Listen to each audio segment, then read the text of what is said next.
in a lot, and like in societies and sports clubs as well. So I recently took up hockey again. Okay. So yeah, definitely. But a lot of that now.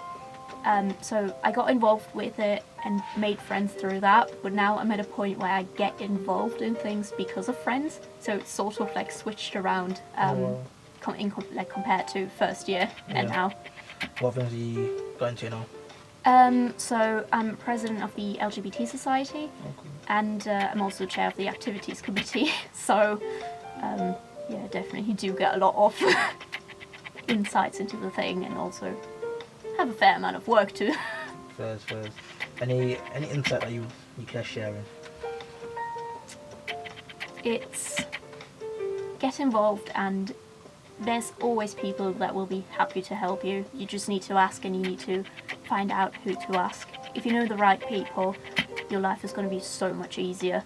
Like, in a lot of things, it's really not about what you know. Just be polite and... I think just the eagerness and willingness to learn, yeah. just to learn more. I think we're always, no matter how old we get, we will always become we will always be students. But yeah, Very true, yeah. That's interesting. What's your favourite thing to do? Ooh, probably play video games, to be honest, and listen to music. What video games do you play? I did a full run through of GTA 5. That was like the thing I got started with, because the first time I ever really played video games was this time last year. Like, I was never allowed to get like a proper console before. Like, I had my Nintendo DS. Yeah, I remember. But that's not the same, really. So I got a PlayStation last year, which I've since then traded for an Xbox because I realised I prefer the Xbox. Okay. But yeah, like, at the moment I'm still very much discovering all sorts of video games, and I've tried all the Assassin's Creeds.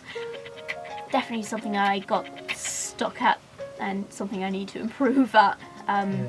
But I think I've improved a lot, so like, I'm gonna build it from there. And at the moment, because we're all teenagers at heart, we play Minecraft with friends. We'll just spend hours on end in the evening playing together, just building something. Okay. That's interesting. I don't really play that many game consoles. I think the only game I play is FIFA. Nice. And that's only because I play football, so I kind of understand the concept Dragon Ball Z. of it. Dragon Ball Z.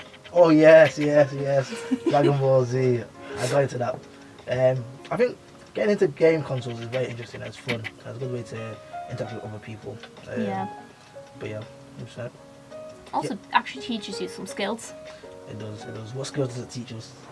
Tell us. Problem solving, how to be calm in emotionally charged situations when you failed a mission for the 10th time and you really just want to throw your controller at the screen. 100%. And I think it also humbles you. Yeah. Humbles you a lot. It teaches you that you're nowhere near as good as you think you are. Especially when you play online. Oh yeah, there's always some kid, probably like a 10-year-old kid that's so much better than you. Yeah. And then, what, in terms of like the UBU, what benefits have they, I guess, brought to you or shown you? Definitely the support and the network. So I know a lot more people than I did before, both students as well as staff members. I'm so much more confident now than I was when I first started. I remember when one of my friends saw me for the first time, she just, after we'd met, just turned over to her other friend and said, "Oh, what was wrong with her? She sort of looked like a deer in the headlights." So yeah, I've definitely grown a lot, and the Students' Union has helped me massively with that. Do you want to give any shout-outs? Ooh, because we're in the podcast studio, gotta give a shout out to Doug, who has been part of Ramair forever. And Adam for trying to build this thing up again. Same with my 3 mates, who tried restarting the society and then COVID happened, and but yeah, they deserve a massive shout out as well, because radio and podcasts are something that we definitely should keep going. Yeah, 100%. There's a lot of benefits, and I feel like there's a lot of people who need things like this just to motivate them, and it also helps them to push them to certain areas that they're unaware of.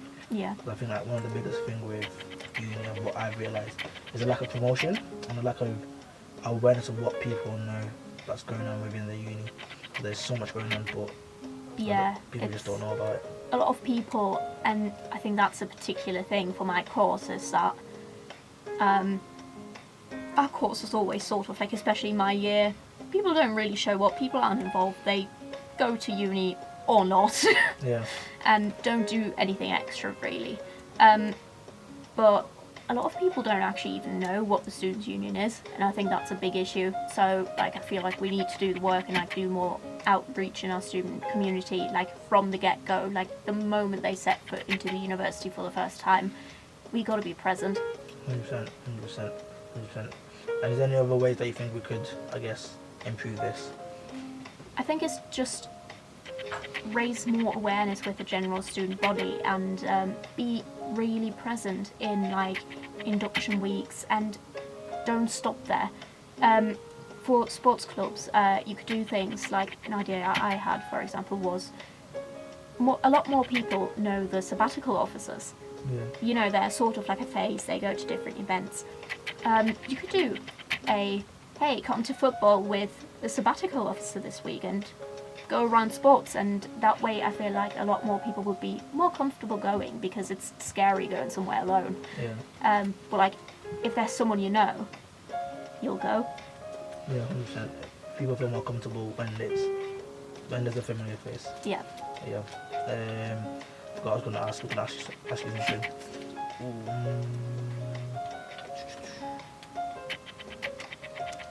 No, state my mind. Do you have any questions for me? Ooh. Ask about What's- her hair. She has cool hair.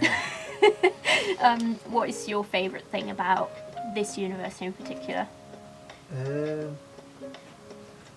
people. I was gonna say that. Most people do. I was gonna say the people. Yeah. I think it's weird because people like to stay in their own little bubbles, but when you're bold and actually speak to people, you see that people are actually willing to speak to you, and they're very helpful. Especially the UB. I've just been going around talking to loads of different people, seeing what they offer. There's a lot of things that they offer, like hiking, which is fun. I've not been able to attend yet, but I think there's one coming soon, right? Next week. This week. So yeah, get involved, guys. Get involved. Speaking of, like you said, sports, societies, you end up meeting a lot of great people who will help you and end up being like long life friends. And it looks good on your CV as well. 100%, yeah. And even like getting involved with societies, becoming like execs members, there's a lot of skills you learn, and there's training for exec roles, so you enhance so many skills and cultivate so many things Yeah. that you Like, can also put in your CV. where else are you going to learn how to do a risk assessment? Like, you're just Exactly. going to go into a job and you go, yeah, risk assess this, and you go, what?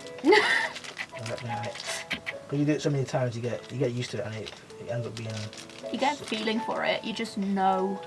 what's it like? Yeah, 100%.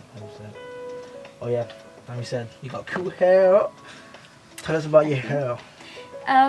So, I've always wanted colourful hair. I started university because I thought, I was like, I think it's going to be easier to make friends if I have bright hair. So, I dyed it blue Good tactic.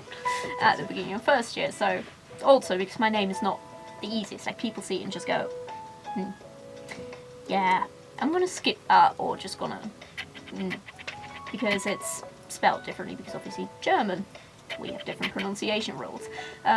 But yeah, so I just went, I had bright blue hair, which at the start of the first lockdown I then went back to brown. Then that October after, I cut it short, like completely short, and I've now been growing it out because I was like, yeah, I want bright hair again. I was originally going to go for purple. Purple's a cool colour. Yeah, but this pink was the only colour that did next day delivery at 5 minutes to midnight. Truth be told, like, there's no other reason. It's pink because delivery. I can add to that. My phone is pink.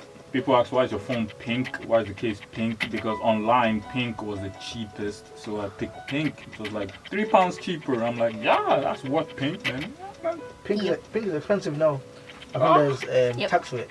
Is it called the pink tax? Oh, the pink tax, Yeah. which means that products that are generally marketed towards females are more expensive. So if you compare the same men's razor and women's razor, exact same product, only one of them will be marketed towards women. That's going to be more expensive. So, How do you feel about that? yay for being a woman.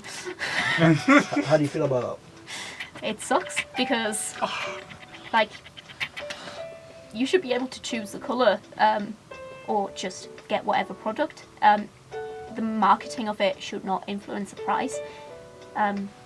Yeah. It's very harsh. I think very harsh. Are they trying to control color? Is that what they're trying to Not do? colour. It's more about.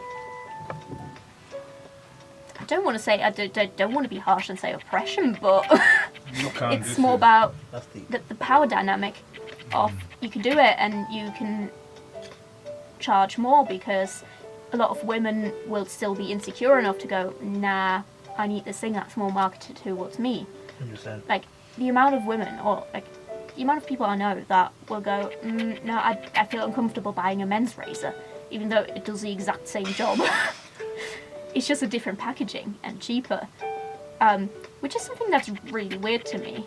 I mean, don't get me wrong, I have anxiety. I get anxious about everything, no matter which razor I buy. But yeah, it's just such a weird concept that objects are gendered based on their colours and stuff like that. Like, why would you do that? Objects have gender now. So weird. But yeah. Any more questions, Dami? 1, 2, 3, 4. Where do you see yourself next week? Next week Yeah. in Germany, I'm going back for a few days to film something. When you come back, what's gonna be different? I'm actually going to have real life experience of filming something. I mean, it's still a student project, but it's something I found really cool. It's about endangered languages. So it's actually some real experience and